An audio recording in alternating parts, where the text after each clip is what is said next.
The book, John, has been an international bestseller, sold in many languages. You were saying earlier it's the most successful book that you've written. And I wondered if you sort of thought about what accounts for that. Did it come at just the right time, as we said, in the wake of 9/11, where perhaps people are being very self-questioning?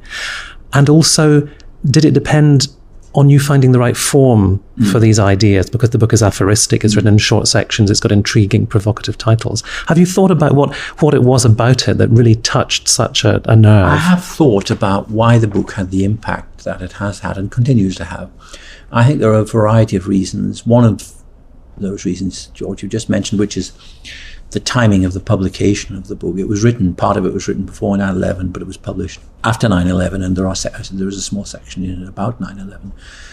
And that event, that terrible event, terrorist attack, introduced a note of interrogation into, no one expected it, and it combined almost near inconceivability with ubiquitous presence through mass media technology, through this kind of spectacular attack on spectacular atrocity, which is what it was.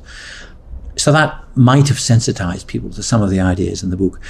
As to how the book was written, it was written in the way it was partly because I had no idea when I wrote it of what the audience of the book would be.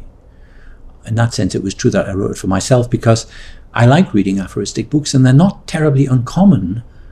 In fact, it's an established genre in many languages apart from English.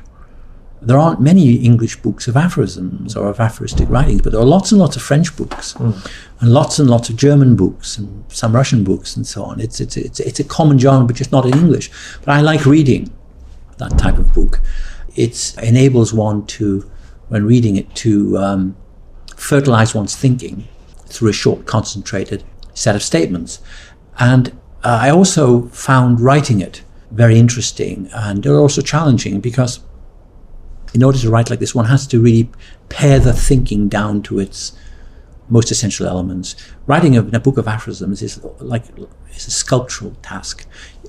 Just as important as what you put in is what you take out. And of course, one of the things I took out were all the caveats and preambles and postambles of academic thought and an academic discourse, and that was completely deliberate. So the book consists of a series of assertions, really, and of questions, but of assertions.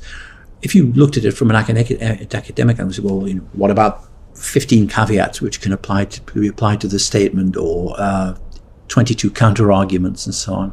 Well, they may be important in academic treatises, but I have no interest at all in them from the standpoint of the book, because the point of the book is not to persuade. It's not to present a series of reasonings which are almost coercively persuasive.